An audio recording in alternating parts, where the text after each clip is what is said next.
Buenas tardes a todos a nuestra teleclínica del día de ahora, denominada Actualización en el diagnóstico y manejo de fiebre tifoidea y salmonelosis. Con nosotros nuestro equipo de infectólogas del Hospital Nacional de Niños Benjamín Blum, doctora Vega, doctora Gabriela Rodríguez, que ella dará los casos este día, y la doctora Maite Ortiz, que es la infectóloga pediatra. Bienvenidas a todas. Un gusto atenderlas nuevamente acá. Doctora, podemos iniciar. Bueno, pues tengan buenas tardes todos. Vamos a dar inicio a la teleclínica programada para el día de ahora. Iniciaremos con la lectura de nuestros casos clínicos que hemos preparado para ustedes. El caso número 1, el nombre de nuestro paciente, por su abreviatura ANVR, de sexo femenino, edad 5 años, con fecha de nacimiento el 1 de enero del 2020, su número de expediente, de domicilio en San Salvador. La fecha de consulta que se realizó el 1 de enero del presente año y los datos fueron proporcionados por la madre. En cuanto al motivo de la consulta no se le quita la fiebre.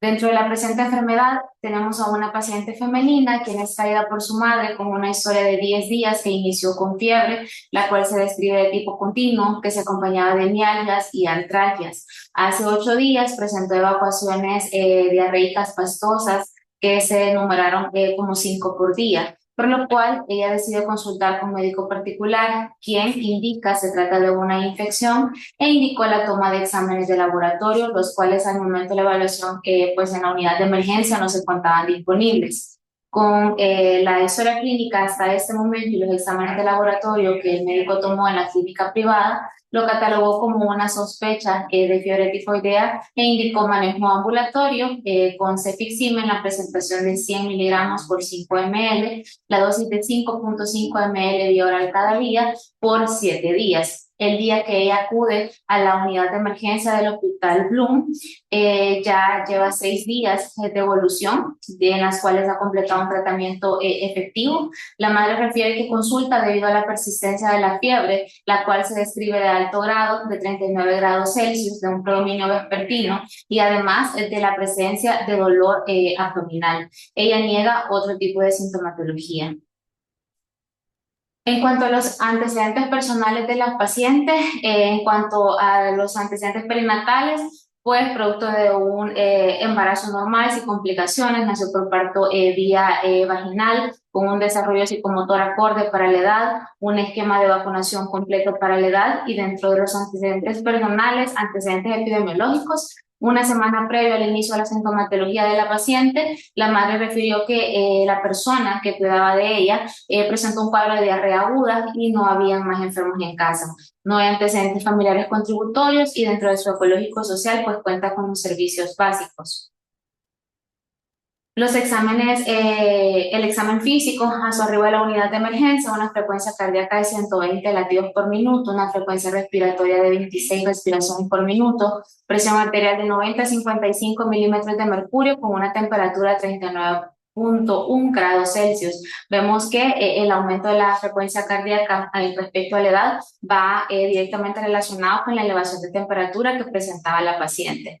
El peso de 15 kilos, una talla de 90 centímetros que se encontraba dentro de los percentiles normales para la edad.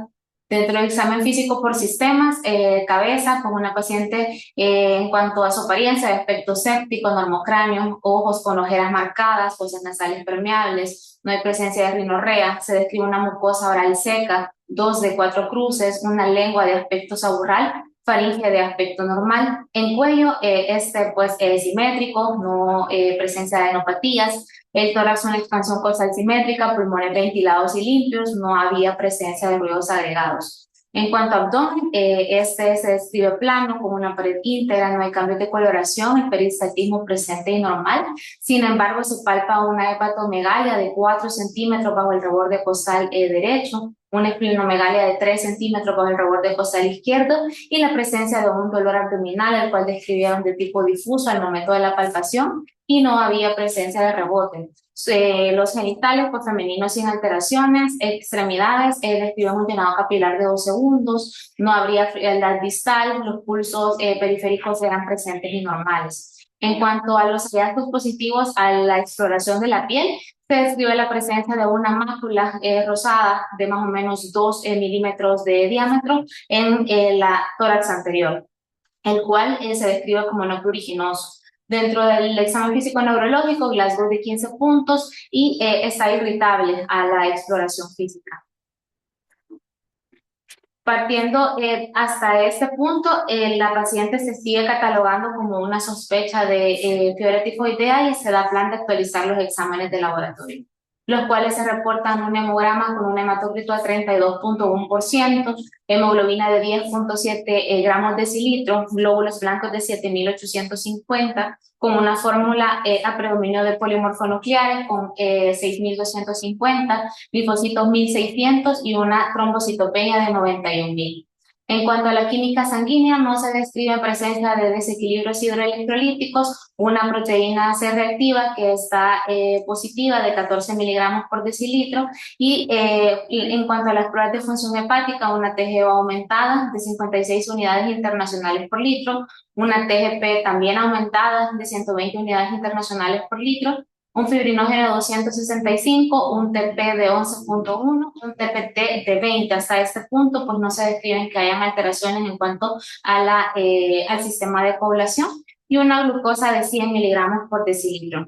Con este resultado de exámenes, pues la paciente se le dio un plan de ingreso al servicio de infectología. Hasta ese punto se dejó nada por boca por la presencia del dolor abdominal que se describía a su arribo a la unidad de emergencia, la monitorización de los signos vitales cada 6 horas, vigilar el dolor abdominal, se prescribieron líquidos endovenosos de mantenimiento a través de Holiday Cigar, se indicó la dosis de ranitidina a 15 miligramos endovenosos cada 12 horas, más el inicio de antibiótico-terapia endovenosa, ceftriaxona, 1 gramo endovenoso cada día.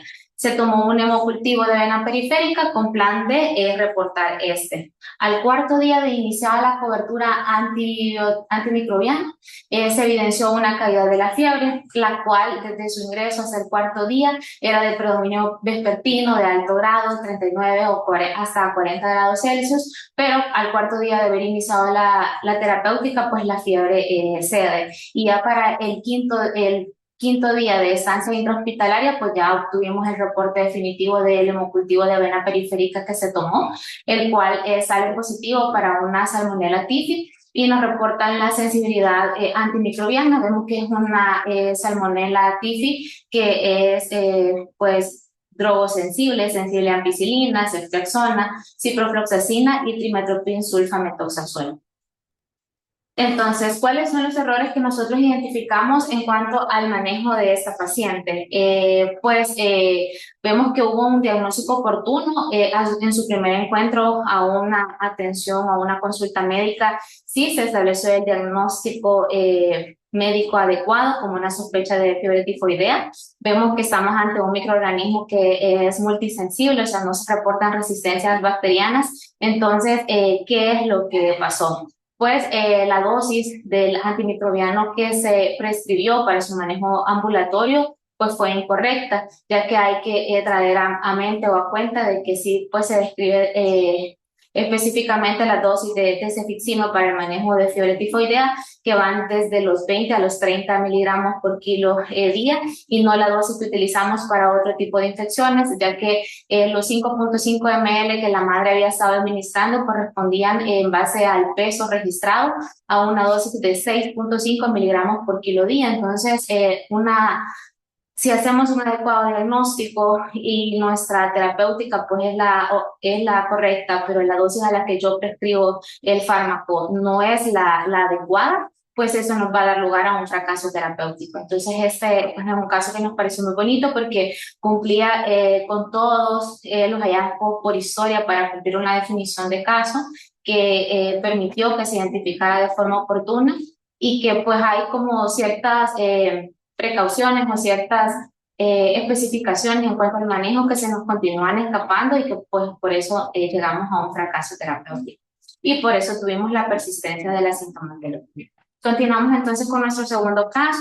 Este es un paciente de sexo masculino que por sus siglas su nombre es JABC, de edad 10 años, quien nació el 1 de febrero de 2015, su número de expediente, originario de San Martín, una fecha de consulta del 6 de mayo del 2025 y los datos pues de igual manera fueron proporcionados por la madre. En cuanto al motivo de la consulta, es la referencia por una sospecha de lupus. Tenemos a un paciente masculino de 10 años quien es acompañado por su madre con una historia al momento de su arribo a la unidad de emergencia del Hospital Bloom de 9 días de haber iniciado con una fiebre, la cual se describía de tipo continuo, no haber sido cuantificada en el domicilio, acompañada de cefaleas, mialgias artrales y malestar general, quien al tercer día de la persistencia en la sintomatología decide acudir con un médico privado, quien indica manejo con acitromicina, 500 miligramos vía oral cada día, por un total de días de 7 días, catalogándolo como una sospecha de fiebre tifoidea. Al sexto día se agrega al cuadro clínico sintomatología respiratoria, la cual la madre evidenció por presencia de una tos seca, disnea, más la presencia de un tinte amarillo, tanto de piel, y ella hacía énfasis en que el niño orinaba poco, por lo cual acude nuevamente con médico particular, quien nos refiere a un hospital de segundo nivel, donde evalúan, toman exámenes de laboratorio, los cuales se reportan alterados. Dentro de la alteración de los exámenes de laboratorio se describía elevación de las transaminasas, desequilibrios en cuanto a colesterol, una leucopenia, trombocitopenia, alteración en las pruebas de funcionamiento renal. Entonces, con estos hallazgos que ellos reportaron en el segundo nivel, lo catalogan como una sospecha de un lupus, ya que como vamos a ver más adelante, pues la niña tenía un antecedente familiar, la abuela materna padece de lupus, más o versus un síndrome hemofagocítico secundario a un proceso infeccioso, por lo cual ellos refirieron al Hospital Bloom. En la unidad de emergencia del Hospital Bloom se describe un paciente de aspecto séptico que se describe taquipneico, saturando 80% al aire ambiente, quien se evidencia la necesidad de oxígeno suplementario, por lo cual se traslada a la máxima urgencia. Ahí inician una hidratación endovenosa con líquidos, además describen que las presiones arteriales se encontraban dentro de los percentiles para la edad, y se da la indicación de actualizar exámenes de laboratorio, más la sospecha del síndrome hemofagocítico, y dan plan de ingreso a el servicio de infectología, siempre considerando que era post-infeccioso y mantienen la cobertura antimicrobiana que se había iniciado en el segundo nivel con una cefalosporina de tercera generación. En cuanto a los antecedentes personales del paciente, pues durante el embarazo y el parto no había registrado ninguna complicación, no había enfermedades maternas durante la gestación. En cuanto al parto, pues fue producto de un parto vía abdominal por un sufrimiento fetal agudo. El desarrollo psicomotor era acorde para la edad. En cuanto a su esquema de vacunación, pues este estaba completo para la edad. No habían antecedentes epidemiológicos contributorios y el antecedente familiar que les comentaba previamente, la abuela materna con un diagnóstico de lupus. En cuanto al ecológico social, pues cuentan con todos los servicios básicos y no describen presencia de mascotas en la vivienda. Al examen físico, vemos a un paciente taquicárdico de 122 latidos por minuto, taquipneico, una frecuencia respiratoria de 36 respiraciones por minuto, con una presión arterial de 98-60 milímetros de mercurio, que aún se encuentra dentro de los percentiles para la edad del paciente, febril, una temperatura de 39.2 grados centígrados, y en cuanto al peso, pues 40 kilos, con una talla de 155 centímetros, que aún se encontraba dentro de los percentiles para la edad. Al examen físico por sistemas, en cabeza, pues describen a un paciente por su apariencia séptico, normocráneo, con ojeras marcadas, fosas nasales permeables, no había rinorrea, mucosa oral seca y una lengua de aspecto saburral. El cuello simétrico y no habían adenopatías. En cuanto al examen físico de tórax, describen una expansión costal simétrica, sin embargo, se evidencia la presencia de retracciones subcostales, hay crepitantes difusos en campo pulmonar, en ambos campos, más hipoventilación en el campo pulmonar derecho. En abdomen, modelado pedículo adiposo, perisaltismo presente y normal, describen una hepatomegalia, se palpa 5 centímetros bajo reborde costal derecho, el resto pues del examen físico negativo, no hay masas y pues tampoco hay rebote. En cuanto a sus genitales, pues externos masculinos sin alteraciones, en piel, un llenado capilar de 2 segundos, no había presencia de frialdad distal, los pulsos periféricos estaban presentes y normales, y en la exploración de piel sí se describe esta ictérica a nivel de cara, conjuntivas, en tórax anterior y se extiende hasta extremidades inferior, 2 de 4 cruces en cuanto al nivel de ictericia que se describe a su llegada a la emergencia. Al neurológico, pues un Glasgow de 15 puntos y también una paciente irritable. Hasta este punto, ellos mantenían su diagnóstico de una sospecha de un síndrome hemofagocítico secundario a un proceso infeccioso a la cabeza, pues la sospecha de fiebre tifoidea por la que había sido manejada de forma ambulatoria. En los exámenes de laboratorio se describe un hemograma con un hematocrit de 33.4%, hemoglobina de 11.7, glóbulos blancos de 3.200, a predominio polimorfonucleares de 2015, linfocitos de 1.185 y una trombocitopenia de 95.000. No habían desequilibrios hidroelectrolíticos y se describe una elevación marcada de la proteína C reactiva de 32 miligramos por decilitro.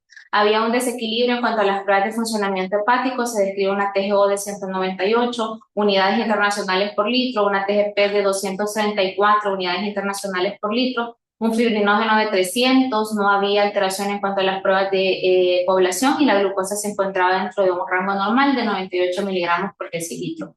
Entonces, con esto, pues como les comentaba, ellos indicaron estudio de gabinete, tomaron una ultrasonografía que reportaba una hepatomegalia leve, una esplenomegalia, no había presencia de ascitis, no había evidencia de líquido libre en cavidad. En cuanto a la rayos X de tórax que se tomó, esa se describe rotada, bien penetrada, con 8 espacios intercostales, describen presencia de infiltrados alveolares de tipo intersticial, sin embargo no habían consolidaciones. Con esta lectura preliminar, la sugerencia en la lectura del radiólogo era una neumonía versus una a considerar pues la causa infecciosa de base que se estaba tratando en el servicio. Entonces, se da el ingreso de la paciente al servicio de infectología y pues se recibe bajo la sospecha diagnóstica que les mencionaba. Sin embargo, pues se procedió a realizar un análisis del caso. Entonces, inicialmente, pues se planteó la pregunta del paciente cumple la definición de un caso sospechoso de fiebre tifoidea y pues la respuesta es que sí, ¿verdad? Teníamos un paciente con un proceso febril de más de 10 días de evolución, que tenía mialgias artralgias y que también había pues manifestaciones gastrointestinales. Sin embargo, se procedieron a enumerar cuáles eran las complicaciones agregadas que nuestro paciente presentaba, dentro de las cuales pues se evidenció la presencia de afección pulmonar, la presencia de hepatitis, nefritis, una trombocitopenia, más una mala respuesta a la terapia antimicrobiana oral inicial que se había implementado. Entonces, posterior al análisis del caso, pues el paciente se recataloga, se descarta la sospecha de un hemofagocítico hasta ese momento y se maneja como un estado típico, como una fiebre tifoidea pues complicada y se plantea el uso de esteroides. Entonces, las indicaciones en el servicio de infectología, pues el paciente hasta ese momento permaneció nada por boca,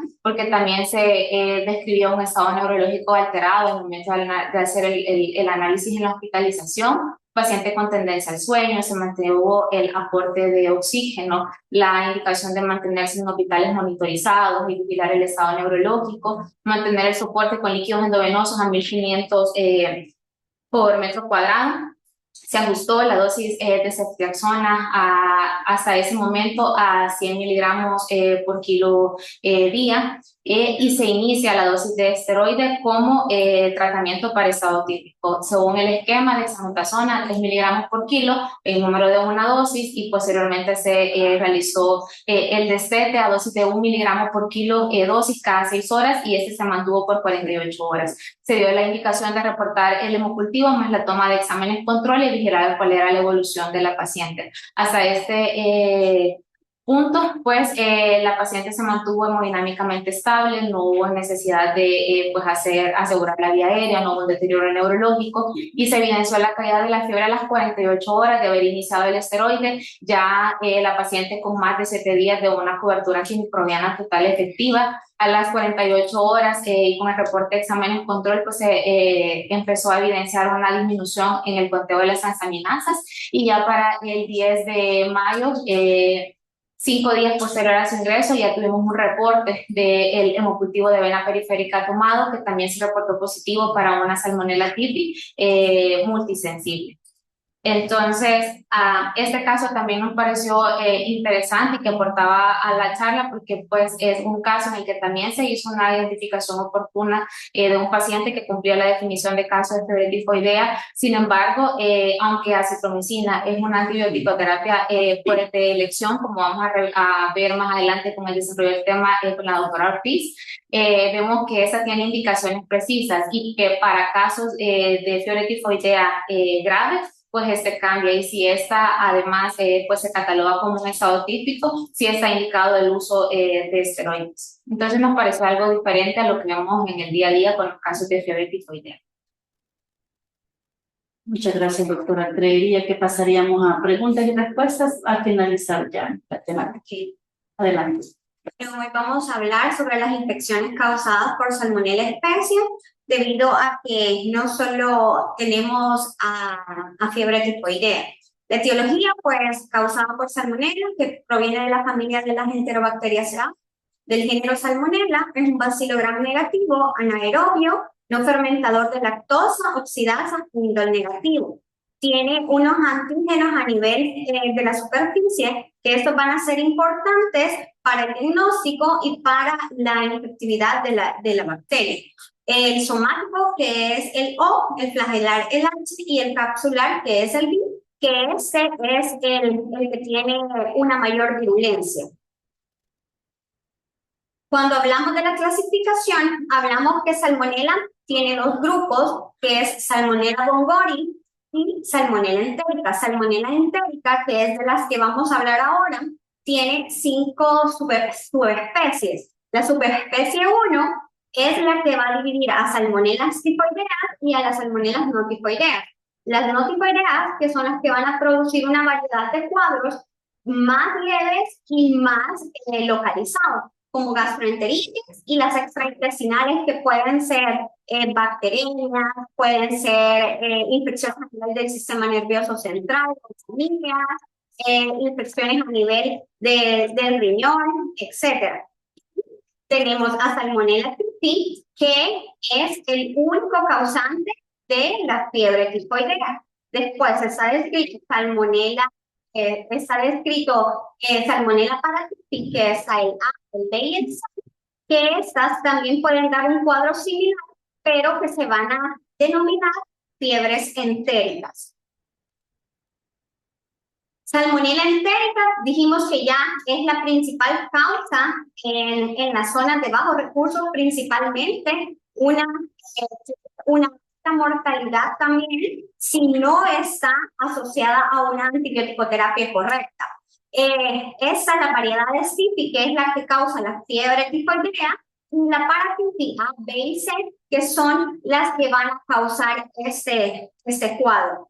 Cuando hablamos de salmonelosis, hablamos de que hay dos síndromes clínicos que se pueden dividir para, como ya lo mencionamos antes, si la fiebre tifoidea es causada por salmonella, la salmonelosis, que existen alrededor de 2000 tipos de salmonelas no típicas. Cuando hablamos de una salmonelosis, hablamos de que alrededor existe una incidencia más o menos de 5.500 casos, millones de casos al año, siendo unas tasas más altas en los menores de 5 años de edad. Tiene una mortalidad de 220.000 millones al año. Las responsables de esta principalmente son dos, que son Salmonella enteritis, que es la responsable del 65%, y Salmonella typhimurium, que es la responsable del 12% de todas estas infecciones. La transmisión es a través de las aves, los mamíferos, los reptiles y los anfibios. Está igual que ya vamos a ver, fiebre tifoidea, son transmitidas también por el consumo y el alimento de aguas contaminadas, y también puede ser por el contacto de algunos animales como las tortugas, las iguanas, las ranas y los ratones. 12 semanas después de la infección con un serotipo que no es TIFI, el 45% de los niños menores de 5 años va a seguir eliminando el organismo y mientras que en los mayores solo el 5%. Se dice que después de una infección por Salmonella notitis, los niños o los adultos pueden seguir eliminando los microorganismos incluso 5 semanas posterior a haber resuelto el cuadro. Las dosis infectantes para salmonelosis son mucho menores que las dosis que son infectantes para Salmonella typhi, van de 10 a las 6 a las 8 microorganismos. Acá podemos ver que existen ciertos factores del huésped que pueden predisponer tanto para salmonelosis como para fiebre tifoidea. Para salmonelosis hablamos de las edades extremas, los niños menores de 3 meses, pacientes que tienen alguna inmunidad alterada, pacientes desnutridos, pacientes oncológicos, pacientes que tienen una anemia hemolítica, son estos los que se van a ver en mayor riesgo. La fisiopatología casi es similar en ambas, que después de la ingestión del microorganismo se llega hacia el intestino delgado, en la porción distal, ahí en las placas de Peyer, se unen a las células Schilling, producen una endocitosis, hacen una inflamación a través de las células. Estas bacterias se van a unir a los macrófagos y posteriormente van a viajar hacia el torrente sanguíneo y a otros órganos. Cuando hablamos de las manifestaciones clínicas para salmonelosis, las más frecuentes son las diarreas autolimitadas. Ese el periodo de incubación para salmonelosis, va desde las 6 a las 72 horas, incluso puede ser mucho menor, que puede ser 24 horas. Pueden cursar asintomáticos en su mayoría, y las diarreas pueden durar de 4 a 10 días, incluso menos. Las fiebres, los primeros 2 días puede haber un dolor abdominal, y las complicaciones, la deshidratación y algún desequilibrio hidroelectrolítico por las diarreas. El diagnóstico siempre va a ser el cultivo. El coprocultivo es la base de estos, pero solo está indicado para aquellos niños menores de 3 meses de edad, o que el cuadro es un cuadro que dura demasiado tiempo, o un paciente que sea inmunosuprimido. Entonces, a estos son a los que nosotros les vamos a tomar un coprocultivo, y podemos tomarle incluso los hemocultivos para poder tener la identificación del microorganismo. Cuando hablamos del tratamiento, pues, como dijimos que la mayoría va a cursar con un cuadro gastrointestinal y la mayoría son autolimitados, solo es el manejo de la hidratación.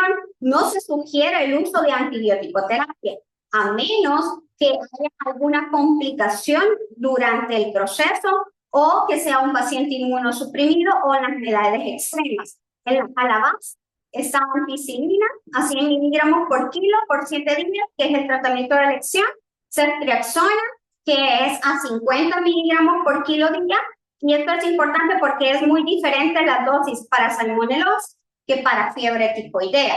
Aquí sí está descrito cefixim como 8 miligramos por kilo al día y acitromicina a 10 miligramos por kilo día.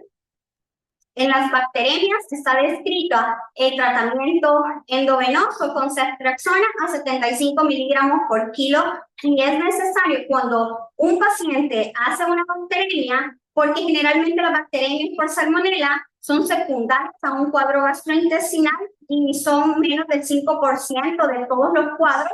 Entonces es necesario que también podamos descartar otros sitios secundarios de infección del paciente. Cuando hablamos ahora de fiebre tifoidea, vamos a hablar de fiebres entéricas, y nos referimos tanto a la fiebre tifoidea como a la fiebre paratifoidea. Es una enfermedad sistémica, a diferencia de salmonelosis, que es mucho más localizada. Tiene un cuadro agudo y febril. El humano es el único reservorio de esto, y tiene una mortalidad del 10 al 15%, y el tratamiento adecuado va a disminuir la mortalidad en menos del 1%. Y el tratamiento puede acortar los días de fiebre de 2 a 5 días. Cuando hablamos de epidemiología, hablamos que para el 2019 se tenían que 9 millones de casos por persona al año y que de estos fallecían 110.000. Era más frecuente en las edades de preescolares, escolares y adolescentes, y tienen un mayor riesgo aquellas poblaciones que tienen una escasez del saneamiento o de agua potable. Cuando hablamos de fiebre tifoidea, como ya dijimos, que es muy importante la cantidad de inóculo que ingiera el paciente, aquí es un poco más elevado que cuando hablamos de salmonelosis, es de 10 a la 7, en un 50%, y de 10 a la 9, en un 95% se van a enfermar. Es importante que la mayoría de pacientes que tienen fiebre tifoidea, hay alguien más que está infectado, que está siendo un portador o asintomático en su mayoría, o que ha tenido fiebre tifoidea en la fase aguda y que es el que está transmitiendo. Por eso es importante las medidas de higiene.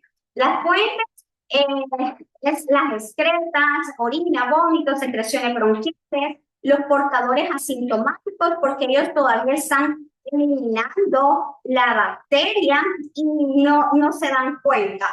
Los portadores asintomáticos crónicos, ellos pueden incluso eliminar los bacilos por más de un año.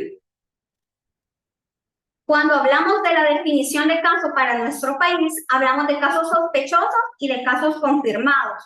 Caso sospechoso lo vamos a definir como toda persona que presenta fiebre por 10 días o más con 2 o más de los siguientes síntomas: cefalea, dolor abdominal, diarrea, vómitos, anorexia, náuseas, compromiso progresivo del estado general, o todo caso que tenga un nexo epidemiológico con un caso confirmado de fiebre tifoidea, independientemente del tiempo de evolución de los síntomas. Y un caso confirmado es todo caso sospechoso con un resultado para Salmonella typhi en un cultivo positivo, ya sea hemocultivo, coprocultivo o mielocultivo. ¿Cuáles son los que nosotros vamos a tener que notificar al sistema? Van a ser solo los casos confirmados.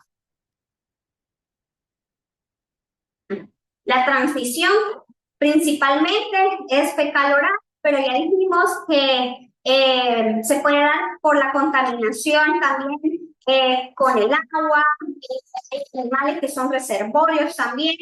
Pueden haber también, ellos pueden vivir, Salmonella puede vivir un largo periodo de tiempo en los huevos contaminados, incluso por meses.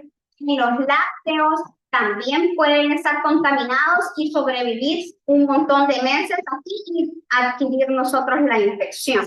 Los factores que van a aumentar el riesgo, como ya dijimos, las edades, que siempre van a ser las edades extremas, la disminución de la acidez gástrica, los pacientes que usan antiácidos, pacientes que también tienen algún factor que usen esteroides, que tienen alguna inmunidad alterada, incluso aquellos pacientes que tienen cálculos en la vesícula también tienen un mayor riesgo de adquirir la enfermedad.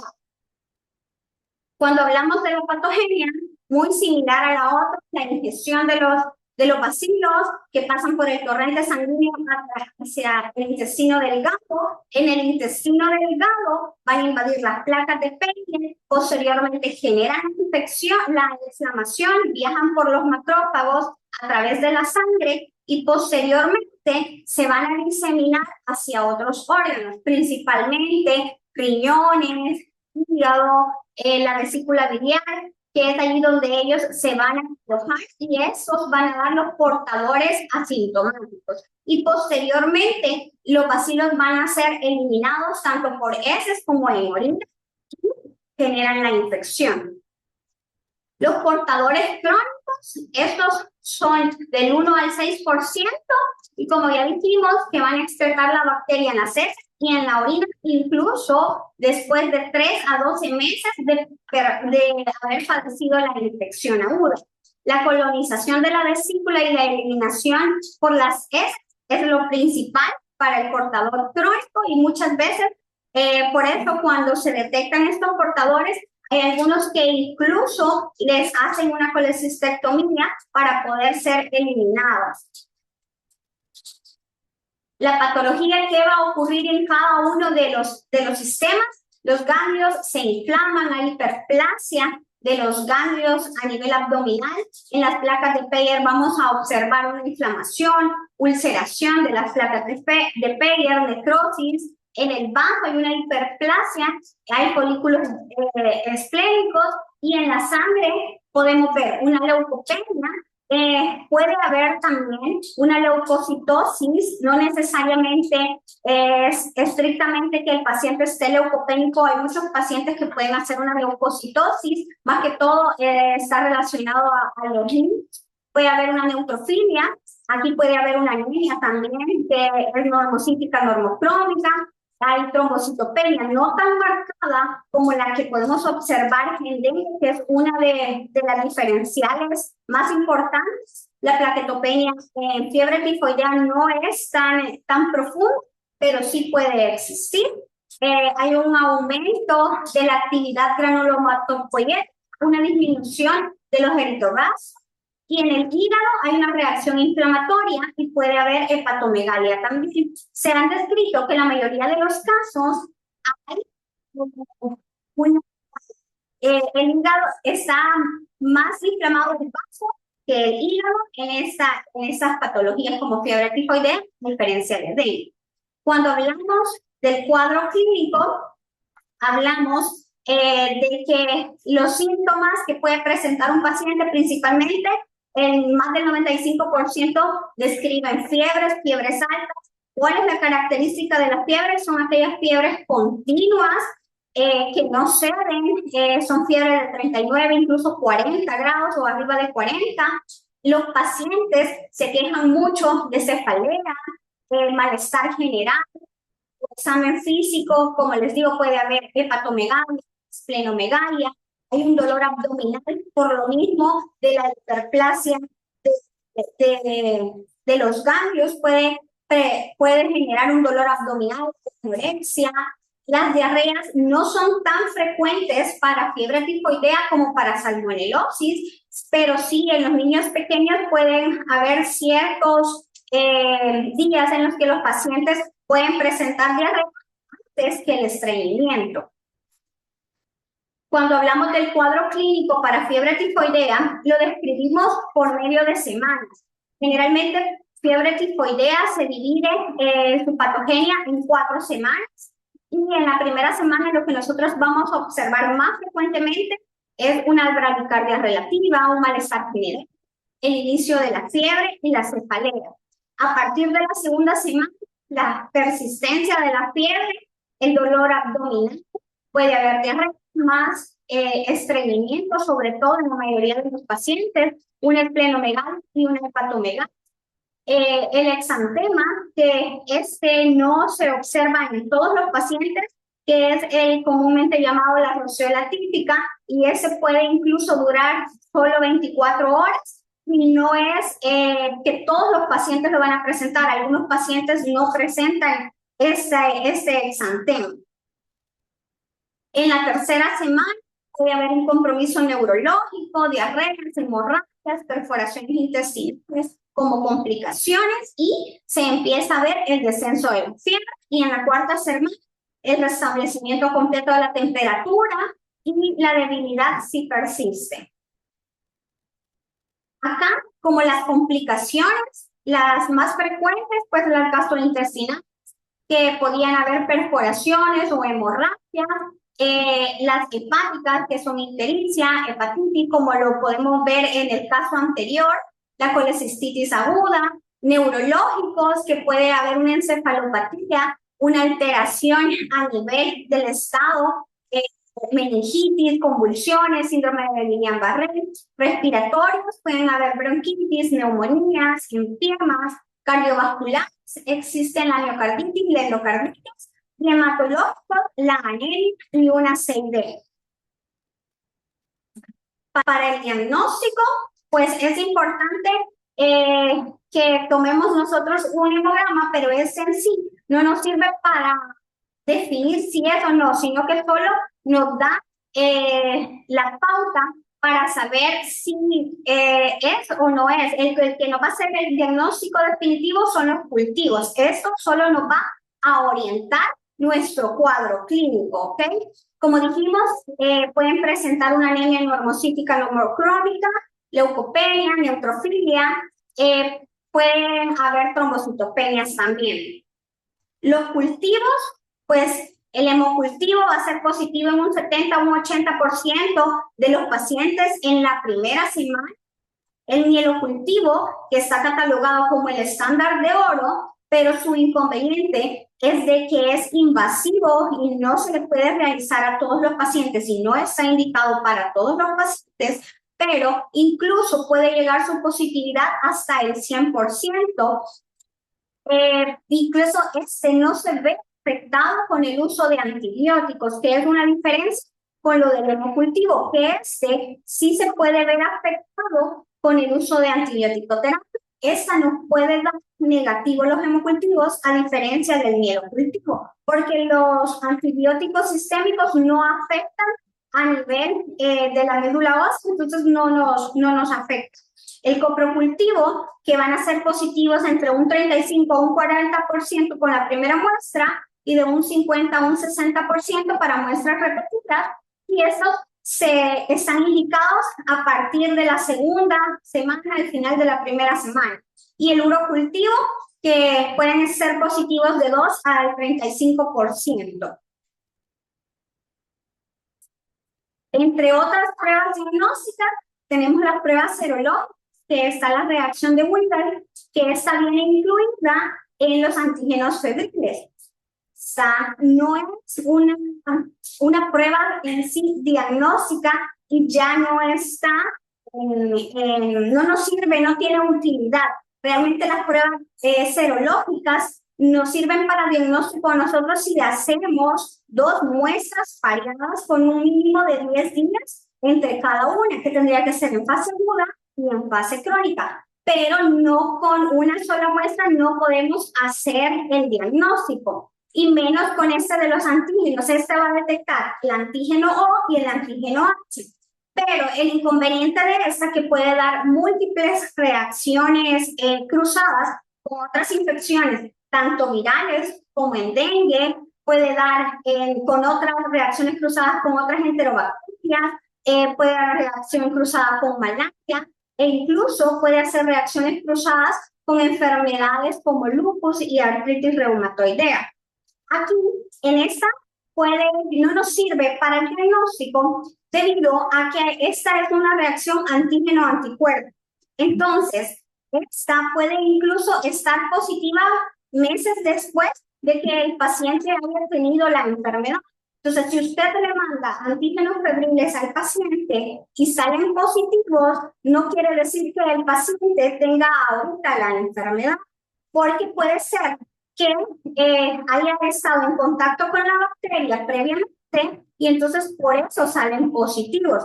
Principalmente vamos a ver que el primero que se eleva es el anti-O, que se eleva los primeros días de la enfermedad, alrededor del cuarto al 10º día todavía aparecen los anti-O y posteriormente se elevan los anti-H, que aparecen alrededor de la segunda semana de evolución de la enfermedad.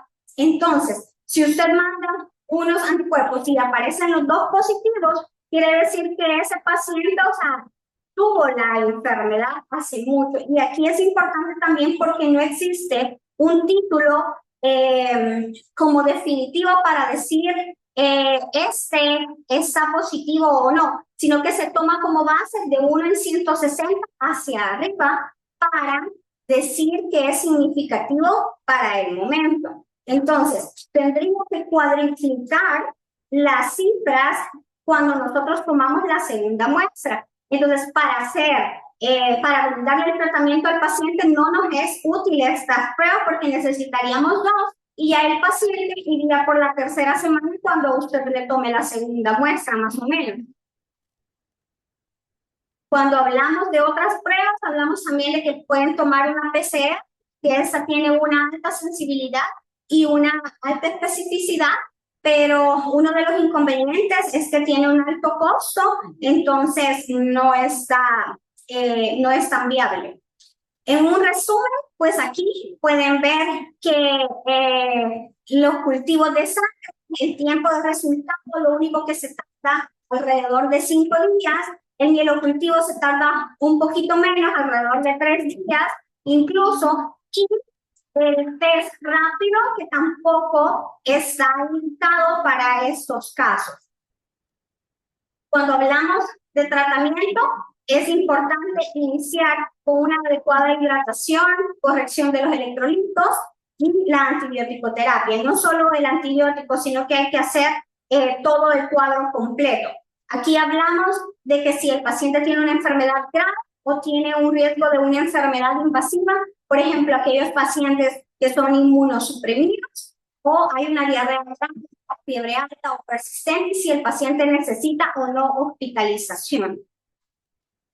El tratamiento, hablamos de que a nivel nacional, pues más del 95% de nuestras salmonelas son sensibles a ampicilina. Entonces, nuestro tratamiento de elección siempre va a ser ampicilina. ¿Ok?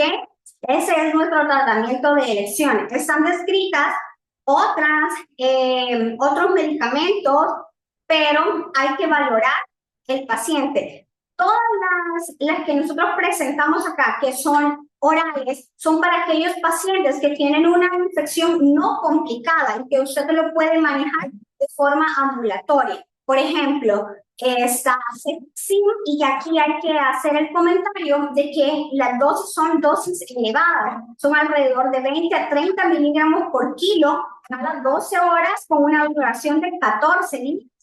Está Trimethoprim a 8 miligramos por kilo, 2 veces al día, siempre por 14 días. Acitromicina, también a dosis elevadas, a 20 miligramos por kilo día, una vez al día, por 5 días. Y ceftriaxona, que puede ser de 75 a 100 miligramos por kilo día, pero estas cefalosporinas, ciprofloxacina, meropenem, porque incluso están indicados carbapenémicos, pero estos ya son cuando nosotros ya tenemos el cultivo, tenemos la identificación del microorganismo y la sensibilidad. Entonces, ceftriaxona solo está indicada para aquellas infecciones complicadas o aquellas infecciones que son a nivel que afectan nivel sistema nervioso central o pacientes en estado de choque. Entonces ahí nosotros vamos a utilizar una cefalosporina de tercera generación. Pero en los demás pacientes, aunque usted lo tenga ingresado en el hospital, pues la elección sigue siendo ampicilina. Para los portadores crónicos, alrededor del 80 al 90% va a resolver con el tratamiento. Las alternativas son ciprofloxacina a 30 miligramos por kilo, 2 veces al día en un tratamiento prolongado que dura 28 días. Y para los pacientes que no pueden utilizar ciprofloxacina, está ampicilina o amoxicilina a 100 miligramos por kilo día, más Probenecid. La colecistectomía que da remisiones alrededor del 85%. Estos son algunos estudios comparativos. Realmente la mayoría hace la comparación entre acitromicina y Cefixime. Nunca entre ampicilina y cefalosporina no había. La mayoría entre acitromicina y Cefixime.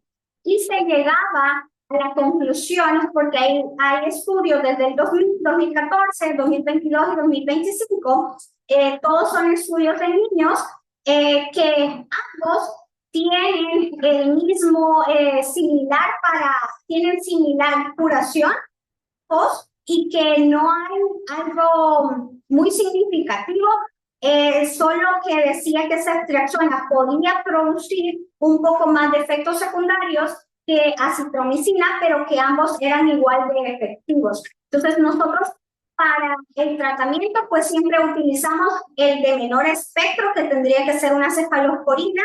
Ese es el que nosotros utilizamos para poder darle al paciente. Usted siempre tiene que utilizar el de menor espectro antimicrobiano. Entre las complicaciones, como ya vimos, estas también se pueden dar a partir de la segunda semana.